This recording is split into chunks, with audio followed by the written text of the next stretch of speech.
mention that it was 1997 when I graduated, not 1977. I was a little bit worried about that for a second, but I thought, maybe it was good lotion, a couple of facelifts. Let me tell you guys, first of all, wow, what I would have given to have this opportunity when I was back in school in front of all the professors. I would have given you guys a lecture on something. It would have been great.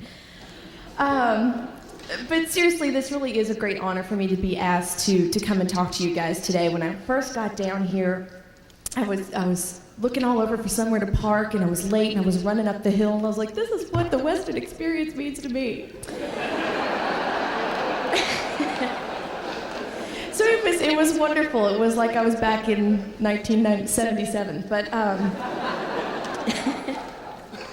and since I am an attorney, I have to start this off with a disclaimer. If any of you were my professors and I say anything or act in a way that embarrasses you or causes you to reevaluate your career path, please don't hold it on yourselves. It's probably something that has happened to me since I left Western.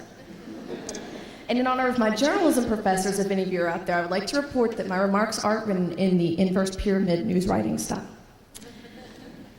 I just want to talk for a few minutes about the task that you guys are getting ready to embark upon again for another year, which is, of course, educating students, but more importantly, when you think about it, it is creating citizens. It's creating the next generation, the next level of society that eventually will be taking care of us someday. A lot is written, and I'm talking from my personal perspective here, which was the perspective of the traditional student who comes straight out of high school and goes to college.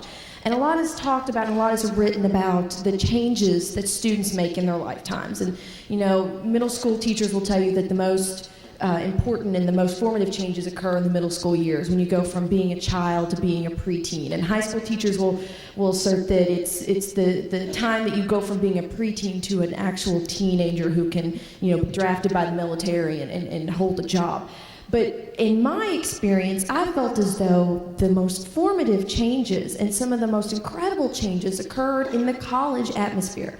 Because when I landed on this campus, I was 17 years old. Well, I just turned 18 years old. I was away from home for the first time, and I knew that in 4 years, I was supposed to walk out of here with a piece of paper and a share of being an adult. And that was a very overwhelming thought to me, because when I thought of adult, I didn't think of who I would be at 22 with a diploma and possibly a job. I thought of my parents, who were older than me and had mortgages and bills and things that were hanging over their heads. And I thought, gosh, do you just walk away from graduation and somebody assigns you bills and get you a car and put you in an office? So I think that there's a tremendous amount of change that goes on in that process of taking a child who lands on this campus and turning them into an adult, someone to whom the society is an important matter and who bears responsibilities in the society. Now, what does that mean to you? That was the question that I always used to get from my professors. How does this affect you? Well, you can take that for what it's worth, or you can make it what it means to you. That's something that's really up to you. For some people, and I'm not going to, I searched for examples of some of these things that I thought of, and I couldn't really think of any from Western, which made me so happy. So I'm going to pull out some of my old law school examples. To some people, taking on the responsibility of creating a citizen takes the form of taking a hardline stance and telling you that's how it is in the real world.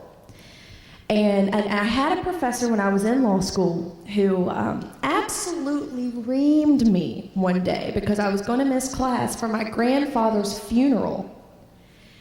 And he says to me, "I'm just trying to teach you how it is in the real world." And I remember thinking, well, if this is how it is in the real world, I think the real world is what needs to be changed. Just because we're trying to introduce students into a new part of their lives and into a new society, it doesn't mean that we just take the hardest line stance and say, well, sorry, honey, that's how it is. That's how the cookie crumbles. Because that's probably really not the most effective way to do it. And I submit to you that in my limited real-world experience, it has not proven to be that way. People are generally nicer. People are generally more kind and more able to work with you. And it's not always that hardline experience just because you're now in the real world. So I'm going to discourage you from taking that tack and encourage you to take another opportunity to have a direct impact in shaping how your students look at their role in society. Because no matter what, no matter whether they get that here or not, they're going to have a role. And I think the first time that occurred to me was when I was getting ready to graduate, and I was in with one of my very last meetings with my advisor. And, I was out of there. I had all my requirements done. I had a job lined up. Things were really rolling. And he sat me down, and I was on my way out the door. He said it kind of offhandedly, and I didn't really think about it until later. But he said to me, well, now it's your turn. This school has done an awful lot for you. It's your turn to do something for it.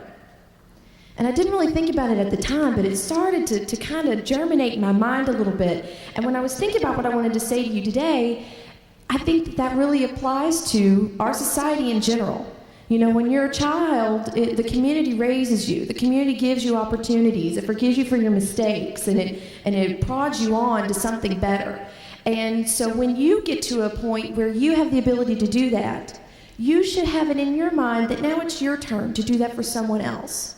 And that's a responsibility that falls on people who have the opportunity to shape these students. And that's something that really falls right into your all's hands, and it's right on your plate, and you've got this tremendous opportunity. I'm actually very jealous because you have the opportunity to mold these folks into thinking, and not just thinking, but then following up the thinking with the doing. And that's where the rubber meets the road. Because when you think about it, you probably have students in your classes who volunteer in soup kitchens. But once all the soup is served, who steps up to make sure that nobody else is going to be hungry? You may have students who it's occurred to them that with our society changing the way that it is, it's a good idea to understand and appreciate other cultures.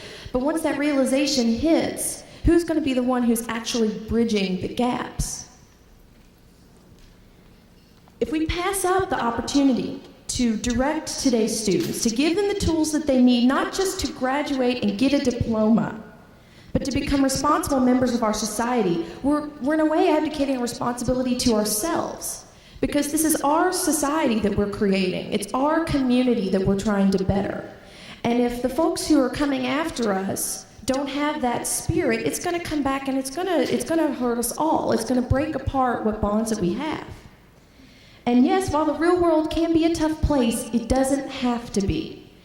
And with this kind of a community spirit, whether it's encouraging students to register to vote, or whether it's encouraging students to have an international experience while they're here, those lessons that they're going to learn will create this better and kinder community that we would all like to see. And then they can use those, and I heard a lot of the folks talk about the applied research they do when we were talking about the awards earlier during the program. This is applied research in a way because they can apply the things that they've learned to real life situations. And I've got another example for you. I'm on a public service committee in Louisville for the Louisville Bar Association. And basically this committee exists to provide public service opportunities for attorneys in Louisville who are members of the Louisville Bar. And so we do a lot of different things, and a lot of the things that we do are non-law related. We collect toys for kids at Christmas, and we collect school supplies for kids in the fall.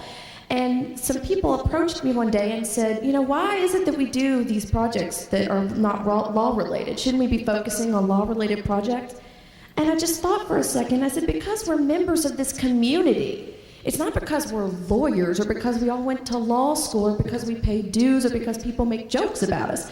It's because we're members of this community that we do the things that we do. And I would also submit to you that if this kind of an experience had been something that they had had when they were in school as undergraduates, they may not have had that question.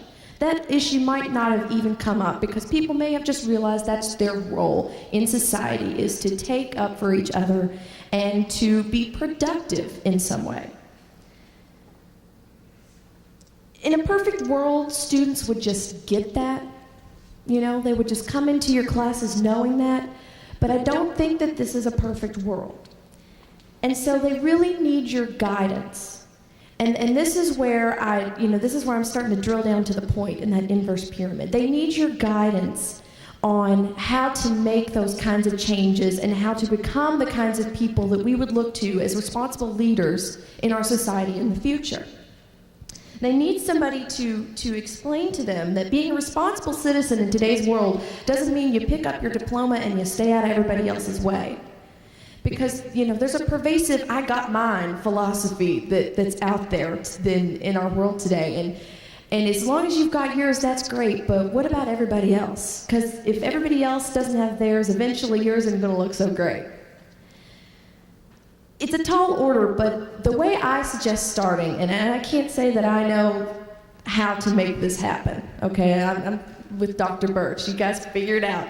But the first thing that comes to my mind is engaging with your own students on a daily basis. And I've got another example for you. I'm all full of examples today. I have in my past had professors who walked into class 5 minutes before the hour started and just waited at the podium. And when they saw that hand hit the hour, just start the lecture. And when that hand was up an hour later, walked out. Don't know anything about them. Sometimes I would look them up in the catalog and see where they went to school, just to kind of get a vibe. And I'll be real honest with you, in one of those situations, I don't even remember what the class was. I couldn't tell you the name of it. I know I did well in it, but I couldn't tell you the name of it to save my life.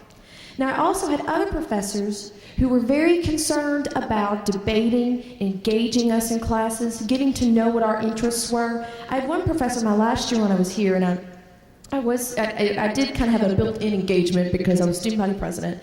And that year we had been doing a lot of work with the Post-Secondary Education Reform Act that Governor Patton had proposed. And I missed a lot of class. I mean, I was out a lot because we were going up to Frankfurt, we were doing these meetings, we were trying to lobby. And this professor, she emailed me and she said, look, you're missing a lot of class and I'm starting to think it may affect your performance. But she and I engaged in a dialogue about it. It was something where, after a while, it became apparent that what I was experiencing and what I was doing was adding to what we were discussing and debating in the classroom. And I busted my butt, and by God, I did good in that class too. But she cared enough to engage in that debate with me and to know what was important to me and to find out why I was so interested in doing these things.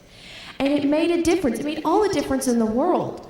And it actually led to the first job that I had, and it led to the job where I am now. I don't think I'll ever go back into any sort of private occupation. I'm all public through and through. I'm working for the government probably till the day I die. So you can do it for yourselves. If nothing else, do it for alumni like me who look to this school and just think it's like heaven on the hill and appreciate so much the changes and the innovation that are coming out of Bowling Green, Kentucky, because it just makes you feel good and it makes that diploma on the wall shine a little bit more every year.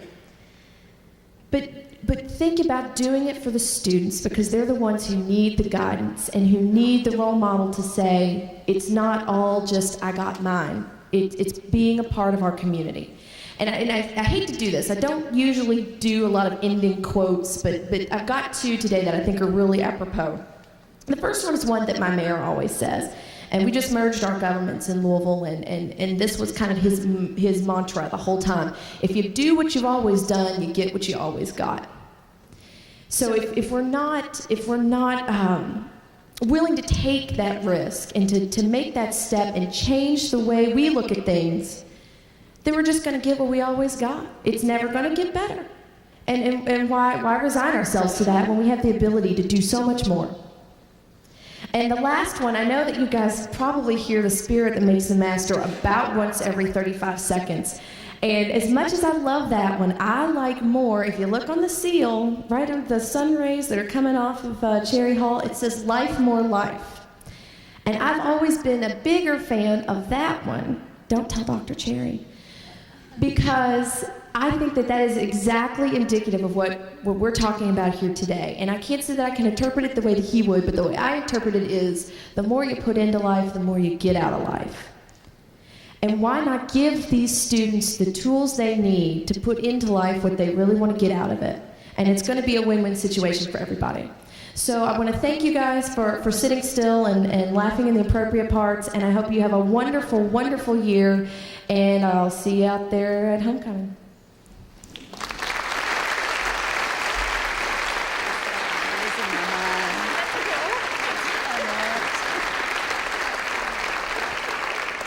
Thank you, Kristen. I'm going to owe you for a long time on 1977.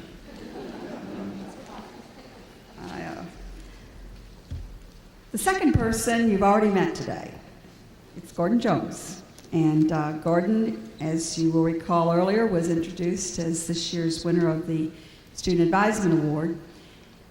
A couple of years ago, I was invited to a function, and I'm not exactly sure how I got there, Gordon, but it had to do with an awful lot of alums in agriculture. And one after the other, each person got up and they were talking about different experiences they'd had and the jobs they had and how they got there and other kinds of things that were important to them. And to a person, I thought if one more person bragged on Gordon Jones that we weren't going to be able to afford him the next year. But they all had a common theme. They were talking about not only the pride in their degree from Western and the major that they had in agriculture, but they were talking about all of the kinds of experiences, the conversations they had with Gordon, the linkage between the things they did outside of class and in the classroom, and the impact that those experiences, mostly arranged by Dr. Jones, mostly prodded by Dr. Jones, encouraged by Dr. Jones, and even insisted upon by Dr. Jones, how those made the difference in their success in their careers, what they were able to do. It was all about engagement. So, Gordon, I thought you'd be a marvelous person to give us some clues as to how we might move. Gordon Jones.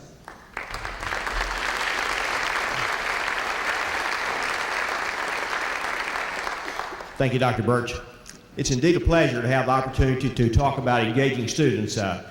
That's what I enjoy doing. That's why I'm still here. I had a former faculty member tell me at Kroger's a couple of days ago that I was losing money every week that I stayed here because I've been here so long.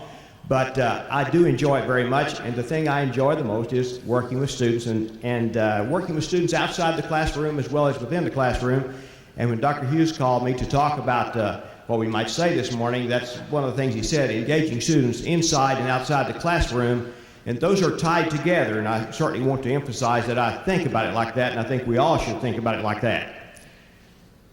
I'm an animal breeder, or a geneticist for those of you who don't use that animal breeder term. And in animal breeding, we have a challenge. We have animals with some genetic potential, and then we expose them to various environmental conditions, feed, nutrition, housing, ventilation, all those kind of things. And it's our goal to attempt to get those animals to achieve their genetic potential. Otherwise, if we're trying to measure performance in those animals, we can't measure that performance accurately. Well, I like to use that analogy in thinking about our students, Dr. Rensdale, because I think it's our challenge to kind of assess the genetic potential. It's really the academic and leadership potential of those students that we have to come here. And I look at it as being our goal in agriculture and across this campus to try to achieve that academic potential and leadership potential of those students. And so whatever it takes, inside and outside the classroom, I think it's our challenge to try to get those students, and we won't be successful with 100% of them, but to try to get them to achieve that academic and leadership potential. I really think it's our obligation to provide students the opportunities that they need to do that. And that means a lot of different things, and I'll talk about that a little bit as we go along this morning. I'm going to mention one thing that I'd be very remiss as I talk about involving students and the effect upon students' lives and success if I didn't talk about 2 or 3 professors who had a big influence on my life. And as I do that, I'll have a particular point with one of those to make with you. I have photographs of 3 professors on my office wall. And of course, those three professors are very dear to me because of what they did for me when I was an undergraduate in graduate school. These were all three outstanding classroom teachers. Two of the three are world-renowned researchers, all very involved in public service activities. But the real contribution they made to my life is getting me involved beyond the classroom. I probably learned a lot more traveling down the road with those fellows and being engaged in conversation with them outside the classroom. My wife knows that I say that there's probably not a day goes by that I don't use something that one of those professors gave me during my 8 years in undergraduate and graduate school. And I emphasize that those professors were very heavily involved, not only with academics, but outside the classroom and getting students involved outside the classroom. One of those, Professor J.W. Cole, was my meets judging team coach, and I'll mention a thing or two about him that has been so important over the years. And he's the one who I use something almost every day when I'm cooking a steak, Dr. Hughes, or whatever I'm doing. I think of him.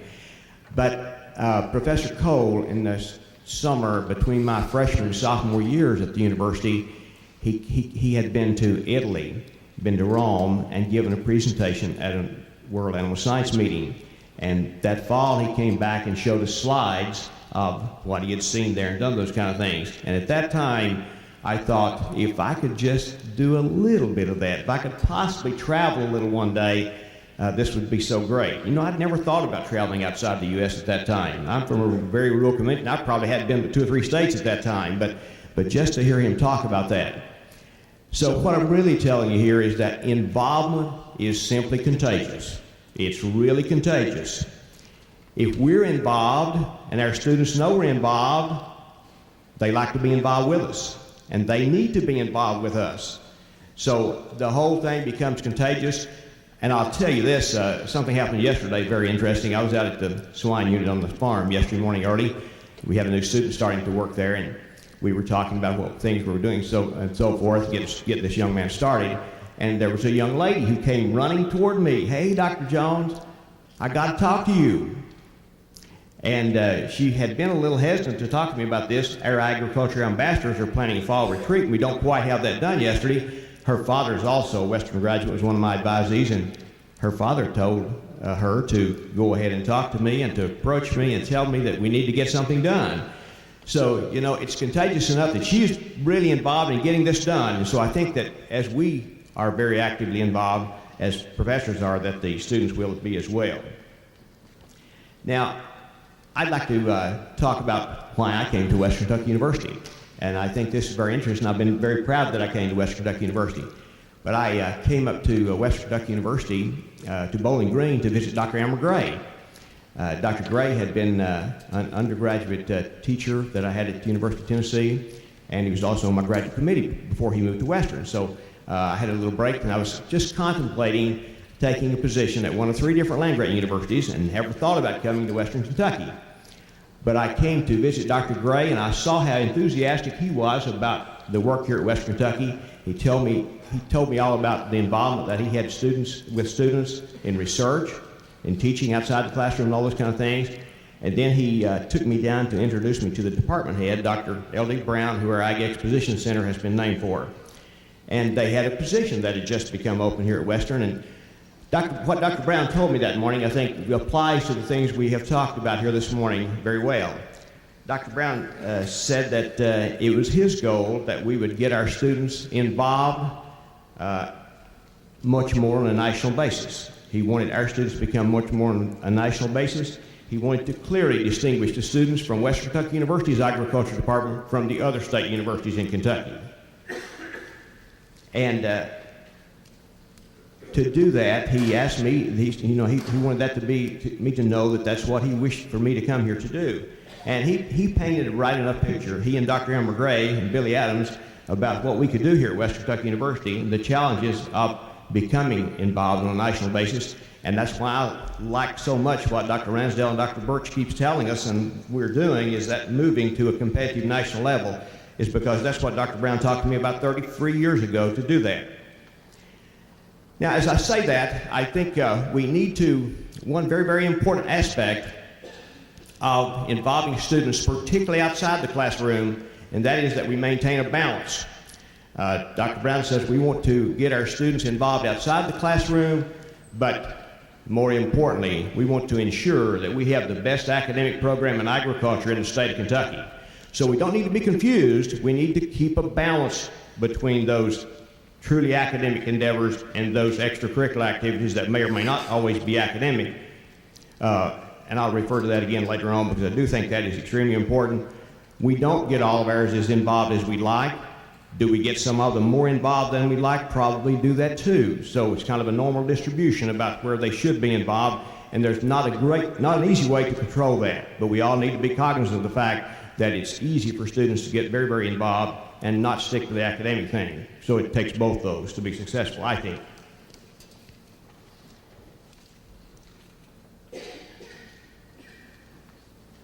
Now, one thing that I would also like to add to that, I've been very fortunate in my tenure here at West Kentucky University in working for 3 department heads, Dr. Leonard Brown, Dr. Luther Hughes, Dr. Jinx Brett.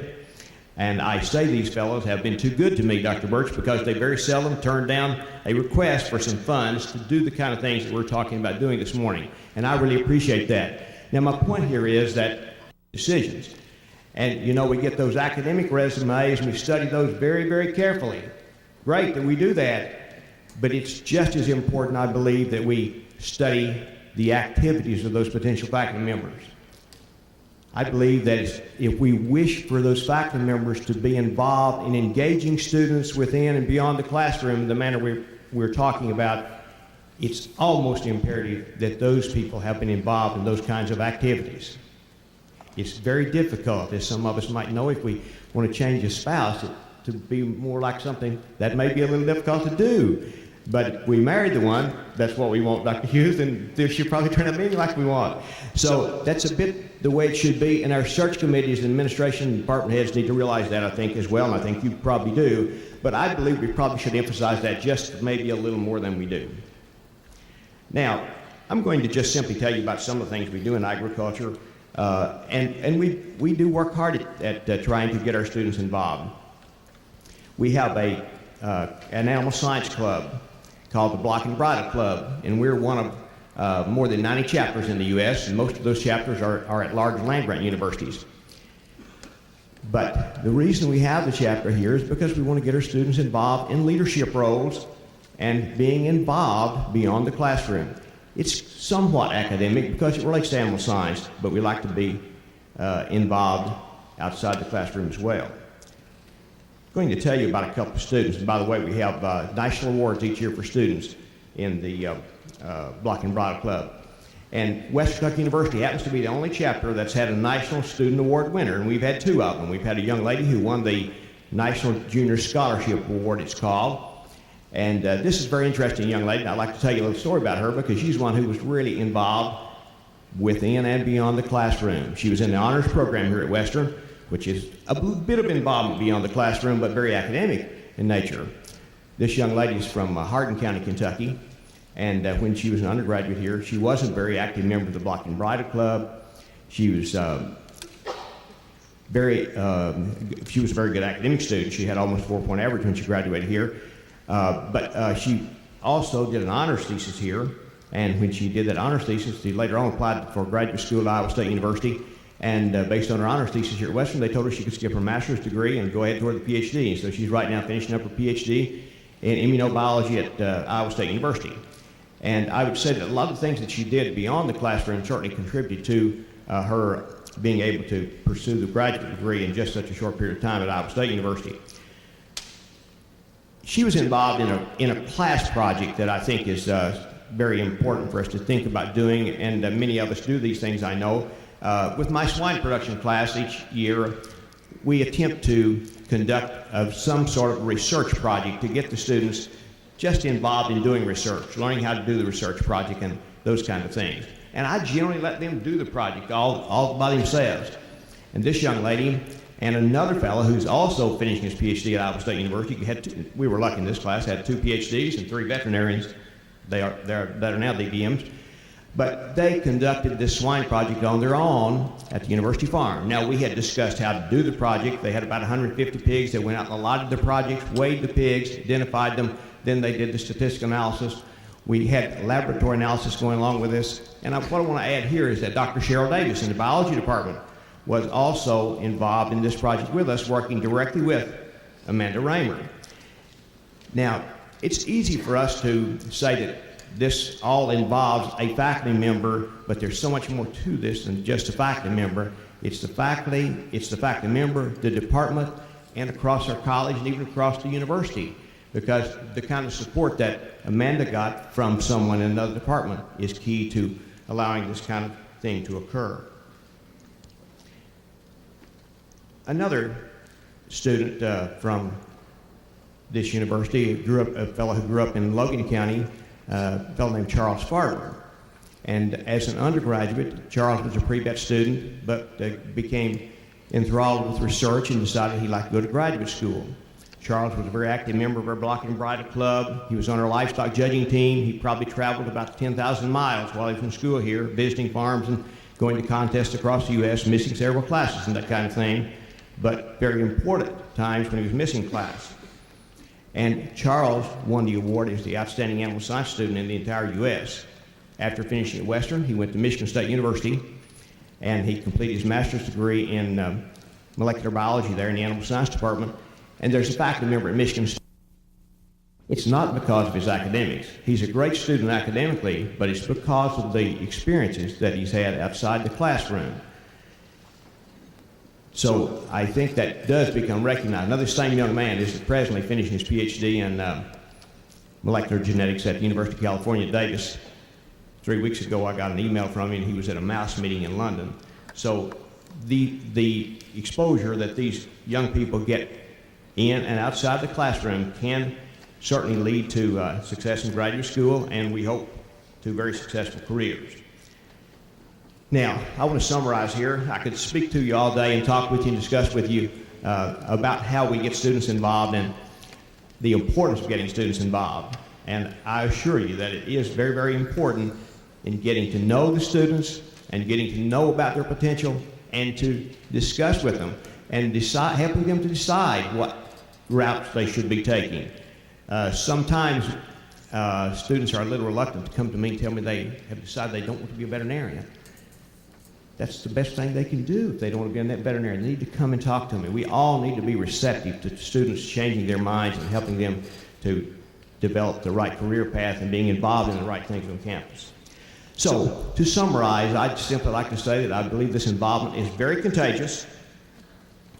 It requires support and cooperation of the entire department, department head, dean's administration, and once again, I'd say that it does certainly need to be a balanced program. We need to balance the academic and the extracurricular activities, to be very careful that we work with our students to make certain that we're not getting it out of balance in either direction.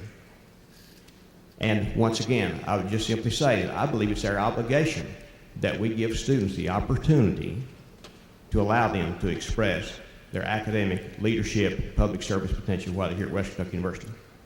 Thank you.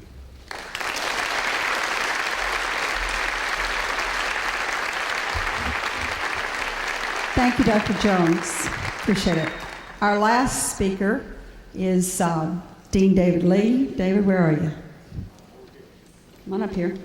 I don't even need to introduce Dean Lee. He is our senior dean, for those of you who don't know. And if you saw David 20 years ago, he looked just like he did today. He never grows older, which irks all the rest of us. And he tells us it's because of the tranquil, calm existence he has in Potter College and the kind, wonderful, gentle treatment that he gets from everyone. Is that right? In any event, it's really appropriate for David to be the last speaker this morning, because when we talk about civic engagement and how we're going to make it part of the Western character for our students to be more contributing citizens, better leaders, much of that is embedded in the liberal arts tradition, which is the college that David represents. And so, David, thank you. appreciate the provost's overly generous comments about my appearance. I didn't have these 20 years ago, that's for sure. This year marks the bicentennial, the beginning of Lewis and Clark's intrepid expedition to the Pacific Ocean. And fittingly, the authors of Educating Citizens draw an analogy between Meriwether Lewis's preparations for the journey and a student's undergraduate education. Small changes in direction made in the early planning had larger and larger consequences for the Corps of Discovery as the trip grew longer. Thus, the authors argue, small changes that students make in their undergraduate years can have very important implications over the decades of their lives. One of the great things about historical metaphor is that anybody can play. So, without particularly arguing with the author's metaphor, I'd like to pitch one of my own. While 2003 marks the bicentennial of the beginning of the voyage of the Corps of Discovery, it's also the centennial of controlled, powered flight. Our shorthand description for that achievement is the Wright brothers invented the airplane. That's true, of course, but more accurately, what the Wrights really achieved on that windy beach at Kitty Hawk was a system for controlling a machine in flight. They resolved, as they put it, a problem of balance. You may have heard that word before here this morning. The discussion about civic engagement is an increasingly important one in contemporary higher education. In a nutshell, its advocates assert that the inculcation of civic and moral values should be part of the undergraduate experience. They summon in support of this perspective such learned students of American democracy as John Adams and John Dewey. Not surprisingly, this perspective, despite its impressive advocates, also has its staunch critics. Came across one the other day. In a recent article in the Chronicle of Higher Education, Stanley Fish makes a cogent argument that we are responsible for the quality of our teaching, but he says we can have really very little impact on what our students actually do with that learning. Dean Fish has a very good point. If one of my former Western Civ students holds up a liquor store, I don't want him to tell the arresting officer, David Lee made me everything I am today. Fortunately, reconciling seemingly contradictory ideas has long been at the heart of American higher education. Virtually from the beginning, American higher education has mixed academic idealism with the pragmatism of addressing perceived social needs. The Morrill Act of 1862, which created land-grant colleges, captured much of this in its specific stipulation in that legislation, saying that these new institutions, these land-grant institutions, should provide, quote, liberal and practical education to the industrial classes. It's probably very fitting this morning that President Ransdell made the analogy of comprehensive institutions like us as the new land-grant institutions. So, speaking as it does to the essence of the undergraduate experience, the current conversation about civic engagement is especially important for comprehensive institutions like Western Kentucky University. Defining the role of comprehensive institutions is probably the most challenging question in Kentucky higher education today. Like the Wright brothers, we face a problem of balance. This thing will only fly if it's got an equilibrium. Partly, that balance is in the nature of American higher education itself. We are challenged to be both a part of society and apart from society. But for comprehensive institutions, the balance for us is also a balance between access and excellence, a balance among teaching, research, and service, balances that are tricky to achieve whatever your control system. So, how does an old yet new concept like civic engagement fit into a balance that's already very complex? Partly it's there because we put it there. We have often presented higher education to policymakers and budget makers as an engine of social improvement. While I think Stanley Fish has a very important point, I also think that we do influence our students in important ways that go beyond instruction. At least they tell us they do. At least they tell us that we do. And I remember particularly a letter I saw several years ago from a student who graduated from our theater program. He was talking about his experiences in the theater program here. And he said about Jim Brown, what Professor Brown taught me to do was to take pride in my work. I'm not sure that's in Jim's syllabus, but somehow it got into that instructional mix in a lasting way anyhow. So even with the complexity that it brings, I really welcome the conversation about civic engagement in the undergraduate experience. It's part of our own continuing effort to define and to refine the role higher education should play in the larger community, a role that requires us to both challenge and to nurture that larger community. And if our students don't acquire any other virtues from their time here, they should at least learn the virtue of open and spirited debate. Incidentally, the Wright brothers solved their problem of balance by quite literally thinking outside the box. And a rather crude replica of that box will be making a special guest appearance at the Potter College opening meeting in the morning. But for now, it's probably enough to say that the Wrights solved their problem by the rigorous and unflinching testing of their own ideas. In the end, the answers to their toughest questions lay within themselves.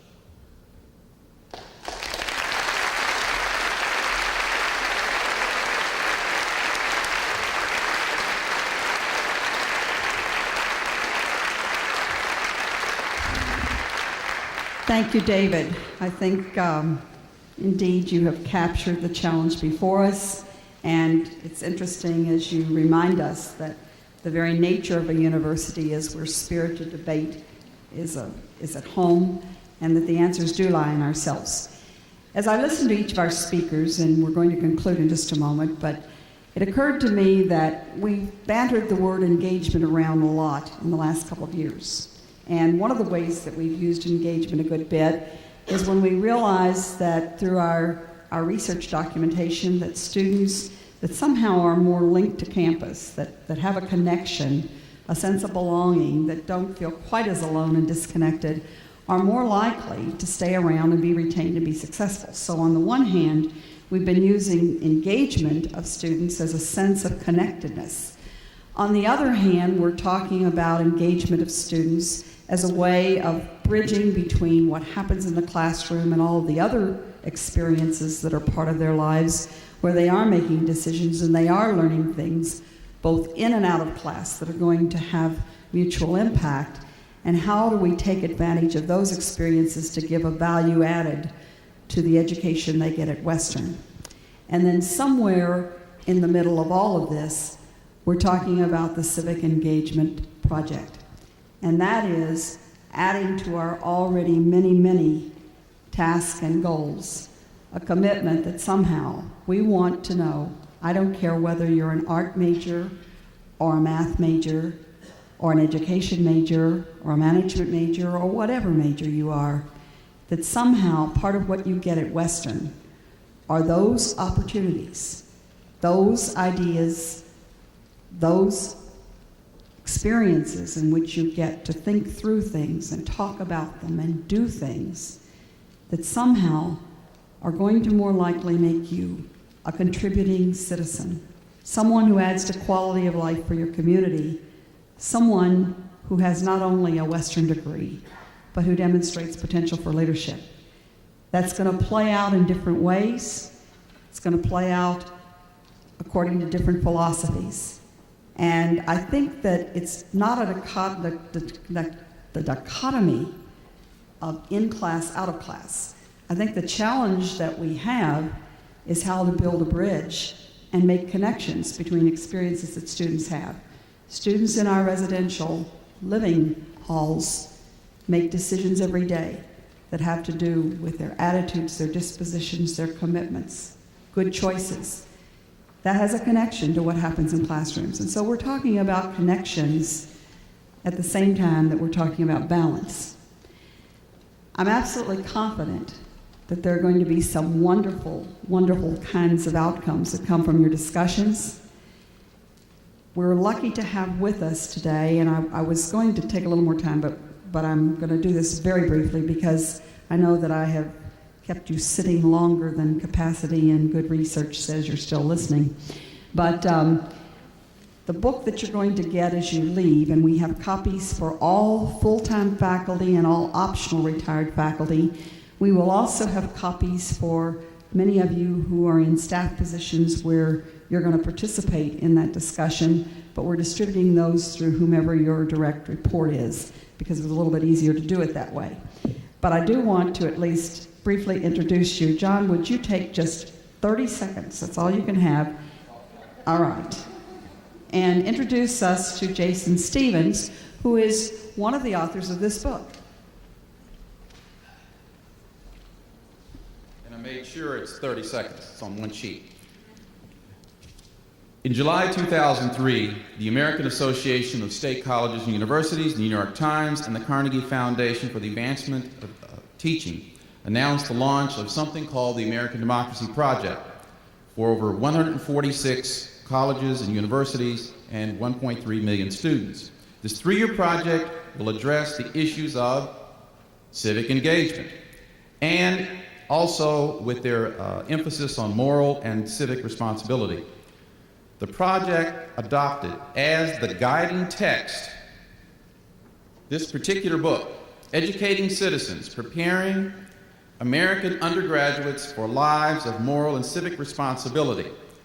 One of the 4 co-authors of this text, and it's a nationally critically acclaimed work, is with us today. Mr. Jason Stevens is a graduate of the University of Vermont with his bachelor's degree from there, a master's in education from the Peabody College for Teachers at Vanderbilt University, and he will be receiving his PhD in educational psychology from Stanford University. Currently, he is a research assistant with the Carnegie Foundation for the Advancement of Teaching. He will be conducting a seminar today on civic engagement from 4 to 8 p.m. in the Nicely Conference Center, and that will be a very important seminar. At this particular point, we're closed on that. We have 65 people already signed up from 35 different departments. So those individuals will bring back the discussion with Mr. Jason Stevens, and if you'll stand, and he will be here today. He's one of the 4 co-authors. Thank you.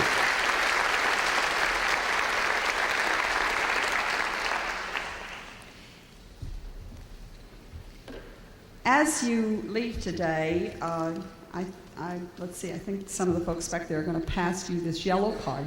It is called Faculty Book Redemption Coupon.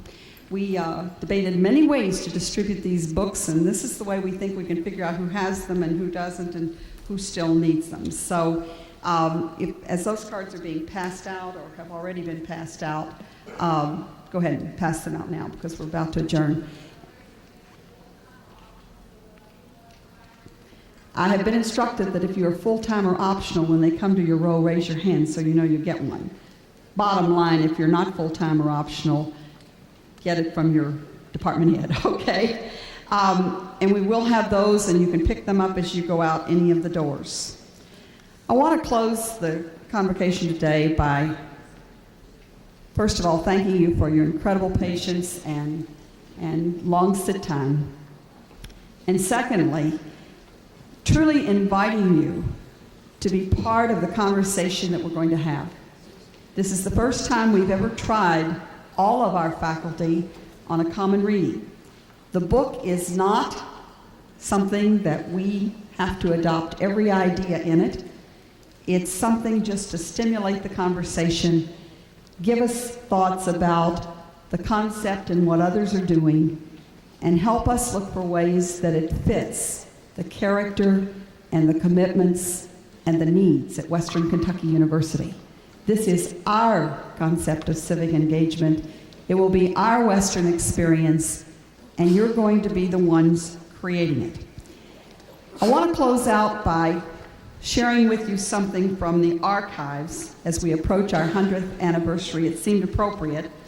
And if you ever want to go into box 65 of the H.H. Cherry papers, you're going to find some intriguing, Gary, I think they were sermons. I believe these must have been chapel experiences. But I thought this one was kind of an appropriate way to close the day. And it starts with where I talked about above the rim. But let me just quote a few pieces. It says, "My boy, give good measure." These are the words of a noble father when he spoke to his boy, who had gathered a load of apples and was ready to start to market to sell them. He took a half-bushel pail and, filling it to the rim, told the boy that it was not good measure. So he put the apples on until they were above the rim and rolled off, and at the same time admonished the boy to give that kind of measure. It is the spirit, there's that word again, it is the spirit of good measure, of putting apples above the rim, and of a square deal that holds the civic, social, and industrial world together and gives every human being a chance to live, a chance to grow, and an opportunity to enjoy the blessings of life. It makes the home, builds and maintains the church, supports the schools, establishes libraries, endows hospitals, feeds the hungry, and promotes every effort that advances humanity.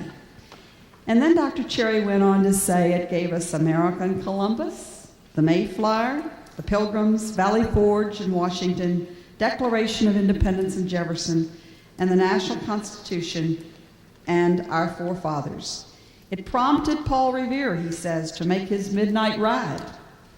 It caused Putnam to leave the horse and plow on the field and go to the battlefield in defense of principles and ideals. It controlled Lincoln when he issued the Emancipation Proclamation, Roosevelt when he demanded civic, social, and industrial righteousness and spiritual affirmation, Wilson when he accepted the challenge of tyranny and autocracy and gave us the League of Nations at the cost of his life. And it prompted 4 million of our men, remember the time it was written, to respond to the call of their country, not because they were individuals, but because they were Americans, not because they loved money and self, but because they lived above the rim, because they believed in a square deal and were willing to give their lives for principles and ideals. I do not believe this country is in need of a larger intelligence so much as it is in need of a larger integrity. It is not in need of a larger ability so much as it is in need of a larger dependability. That what we need is a civic, social, and industrial leadership that lives and operates above the rim. He goes on, but it's interesting as you go back in those archives to realize that as we're about to come upon our 100th year, how much that spirit of engagement, that spirit of commitment, that spirit of not just getting an education for the quality of what it means for advancement of self, but what it can mean for your ability, the ability of our students to contribute to advancement beyond self, to a better world, to better communities. That kind of sounds highfalutin, I know, this morning. But you know, it's a pretty critical part of the core mission of higher education. And I think the challenge that we are all asking, that we all embrace,